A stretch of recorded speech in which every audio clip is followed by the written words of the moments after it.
To the nation's capital in the midst of calls by residents in Abuja for a reasonable reduction in the price of petrol. The federal government has inaugurated a subcommittee of its bipartite meeting with organized labor. Labor Minister Chris Ngige insists the committee's terms of reference do not include tampering with the government's deregulation policy. TVC News correspondent Joke Adisa reports. Years ago, the prices of diesel and AGO, popularly called kerosene, were deregulated, leading to an all-time rise in the prices of these commodities.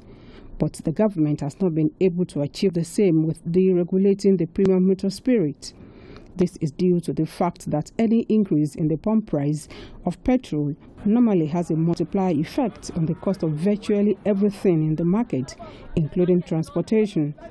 Organized labor has been in the forefront of stopping the government from increasing the price of the commodity.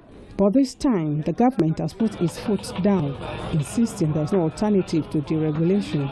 As part of the gains of labor's engagement, a subcommittee is set up to monitor and stabilize the petrol pricing framework.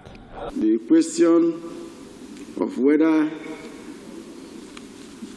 petroleum products have been deregulated or not will not be subjected to any colored interpretation. Indeed, the committee's assignment could not have come at a better time.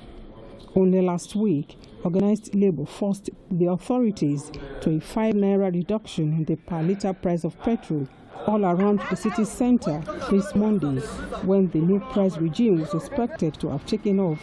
All petrol stations were yet to comply, and motorists are not happy about this. We are still buying at 166 naira per litre of fuel. So nothing has changed anyway. It's still as difficult as it was before the government gave the directive. Before you see that the pool reduction, there are so many people there to work on it. It is not a work of one day. For them to continue selling in the 170 is not fair. They also react to the assignment before the committee. Are they working for the masses? Did they follow what the masses said? Let them do what they did, what they like.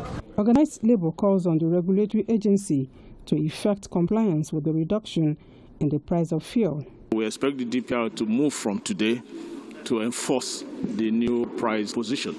Members of the committee say their task is to ensure the price of petrol is stabilized in the markets. It's a technical committee essentially to review the supply chain costs for the PMS and drive for what is the most competitive price for the consumer, to reduce the burden on the consumer. But it's just to look into and then work with the PPRE and have a very template that will regulate the prices of petroleum. The technical committee is expected to submit its reports at the next bipartite meeting between the federal government and organized labor on the 25th of January, 2021. Joke Adisa, TVC News.